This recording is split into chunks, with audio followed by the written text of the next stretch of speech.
തന്നെ ഒരു കാര്യം പറയട്ടെ. ഇത് ഇന്നത്തെ അല്ല, ഇന്നലത്തെ ഒരു രാവിലത്തെ മോർണിംഗ് റുട്ടീൻ ആയിരുന്നേ. മോർണിംഗ് വ്ളോഗായിരുന്നു. അപ്പോൾ രാവിലെ എണീറ്റ് വന്നപ്പോൾ തന്നെ മീനൊന്നും ഇല്ലല്ലോ.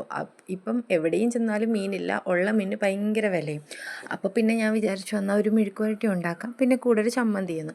അപ്പോൾ മെഴുക്കുവരട്ടി ഉണ്ടാക്കാൻ നമ്മൾ കിഴങ്ങെടുത്തിട്ട് ഒന്ന് അതിൻ്റെ തൊലിയൊക്കെ ചെത്തി വരുമ്പോഴാണ് ഓർത്തത് നമ്മൾ വെണ്ടയ്ക്ക അരിഞ്ഞ് ഫ്രിഡ്ജിൽ വെച്ചിട്ടുണ്ടായിരുന്നു. അത്രയ്ക്കുള്ള മറവിയാണ് എനിക്ക്. ഇതുപോലത്തുള്ള മറവിയുള്ള ആരെങ്കിലും ഉണ്ടെങ്കിൽ ഒന്ന് പറഞ്ഞേക്കണേ.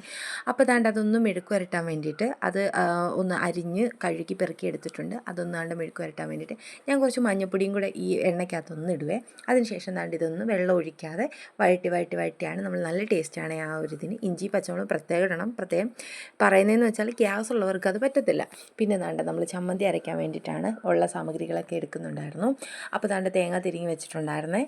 രാവിലെ തന്നെ തിരികിയതാണ്. അപ്പോൾ അതും കൂടെ ഒന്ന് എടുത്ത് എല്ലാം റെഡിയാക്കുന്നുണ്ട്. കറണ്ട് പോകുന്നതിന് മുമ്പ് നമുക്കതൊന്ന് അരയ്ക്കണമല്ലോ. അപ്പോഴത്തേക്ക് ദാണ്ട് നമ്മുടെ കിഴങ്ങ് മെഴുക്കുവരട്ടിയായി വന്നിട്ടുണ്ടായിരുന്നു. പിന്നെ കട്ടനുള്ള വെള്ളമൊക്കെ വെച്ചിട്ടുണ്ടായിരുന്നു. പിന്നെ ദോശയായിരുന്നു ബ്രേക്ക്ഫാസ്റ്റ്. കുറച്ച് മാവേ ഇരിപ്പുള്ളായിരുന്നു. അപ്പോൾ അതുകൊണ്ട് രണ്ട് പേർക്കും അങ്ങ് തികയ്ക്കാമെന്ന് വിചാരിച്ചു. അപ്പോൾ ദാണ്ടേ അത് കട്ടൻ ചായയൊക്കെ ആയി വന്നിട്ടുണ്ടായിരുന്നു. പിന്നെ എനിക്കാണെങ്കിൽ ഞങ്ങൾക്ക് ചെറിയൊരു ഡയറ്റിലാണ്. അപ്പോൾ അതുകൊണ്ട് തന്നെ നമ്മൾ ദാണ്ട് ഗോതമ്പിൻ്റെ ഓട്ടടയാണ് ഉണ്ടാക്കുന്നത്. ഓട്ടട എല്ലാവർക്കും അറിയാമായിരിക്കുമല്ലോ. കുറച്ച് വെള്ളവും കുറച്ച് ഉപ്പും കൂടിയിട്ട് ഇങ്ങനെ മിക്സ് ചെയ്തിട്ട് ഒരു ടേസ്റ്റിന് വേണ്ടിയിട്ട് കുറച്ച് തേങ്ങായും കൂടി ഇടുക അതിനകത്തോട്ട്. നല്ല ടേസ്റ്റാണ്. ഇത് വൈകുന്നേരം പണ്ട് ഉമ്മയൊക്കെ നമ്മൾ സ്കൂൾ വിട്ട് വരുമ്പോൾ ഉണ്ടാക്കി തരുന്നൊരു ഡിഷായിരുന്നു കേട്ടോ. അപ്പോൾ അത് രണ്ടെണ്ണം ഉണ്ടാക്കാമെന്ന് വിചാരിച്ചു. അപ്പോൾ അങ്ങനെ അത് വെച്ചൊന്ന് പരത്തി ഒന്ന് മുരിച്ച് ചുട്ടെടുക്കുന്നുണ്ട്. അപ്പോഴത്തേക്ക് നമ്മുടെ ലഞ്ച് ബോക്സ് റെഡിയായി. അപ്പോഴേ സബ്സ്ക്രൈബ് ചെയ്യാത്തവരുണ്ടെങ്കിൽ, കണ്ടുകൊണ്ടിരിക്കുന്നവരിൽ സബ്സ്ക്രൈബ് ചെയ്യാത്തവരുണ്ടെങ്കിൽ ഒന്ന് സബ്സ്ക്രൈബ് ചെയ്തേക്കണേ. അപ്പോൾ സപ്പോർട്ട് ചെയ്യണം, അതാണ് ഏറ്റവും വലിയ കാര്യം. അപ്പോൾ ഓക്കെ, ബായ്. വേറെ വിശേഷമൊന്നും